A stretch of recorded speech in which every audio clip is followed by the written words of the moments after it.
আসামিরা আমাদের চোখের সামনে মানে অনলাইনে অফলাইনে প্ল্যাটফর্মে ঘোরাঘুরি করছে, ওনাদেরকে এখনও কেন গ্রেফতার পরোয়ানা জারি করে গ্রেফতার করা হচ্ছে না? বিশেষ করে সামিরাকে দেশে, সামিরার মা থাইল্যান্ড থাকে, উনি থাইল্যান্ডে যাওয়ার খুব সম্ভাবনা, ওনাকে আটক করা হোক বা নজরবন্দি করা হোক। আর ডনকে তো আমরা ডন কিন্তু এতদিন কোনো দিন নরম গলা আমাদের কাছে অনলাইনে এসে কিছু বলে নেই। এখন সে বলতেছে Salman he is part of my life.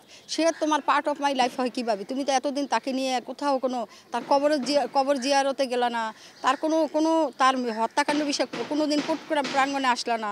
এতদিন তুমি সামিরার গুণগান গাইলা, তুমি বললা যে সালমান শাহ মানসিক ডিপ্রেশনে ছিল বলে আত্মহত্যা করছে। দুনিয়ার কেউ সালমান শাহের আত্মহত্যার লাশটা নামাইতে দেখলো না, তুমি আর সামিরা দুজনেই নামাইতে দেখলা। তো এখন সে আয়সা বলে কি সালমান আমার জীবনের একটা বড় অংশ ছিল, আমি বুঝাতে পারবো না। সালমান চলে যাওয়াতে আমার কোনো কাজ কামে মন আসতেছে না। আরে এখন কোনো সিনেমা আছে নাকি? কোনো সিনেমা ওইরকম বাংলাদেশে বিগ বাজেটের কোনো সিনেমাই এখন পরিচালিত হয় না, আর মানুষ সময় নষ্ট করে সিনেমা দেখতে যায়ও না। যাই হোক, এখন আমাদের একটাই সামনে আন্দোলনের প্রক্রিয়া।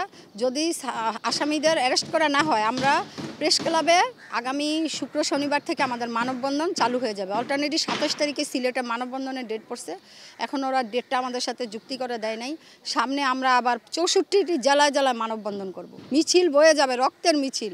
অনলাইনে যদি বাংলাদেশের সরকারকে চেঞ্জ করতে পারে ছাত্ররা, তাহলে কি আমরা 29 বছর যাবত এটার জন্য মানে প্রাণের আত্মা বিসর্জন দিয়ে নিজের জীবনের কোনো রিস্ক না নিয়ে হুমকি দুমকি কত কিছু শিকার হয়ে এটা অনেক ত্যাগ তিতিক্ষা করে আমরা ঘুরে বেড়াচ্ছি কোর্টের প্রাঙ্গণে। তা এখন যেহেতু রায়টা আমাদের পক্ষে আসছে, আসামিদের যদি ওনারা অ্যারেস্ট না করে, আমরাও সেইভাবে রাস্তায় নামবো, রাজপথে একদম রক্তাক্ত করব।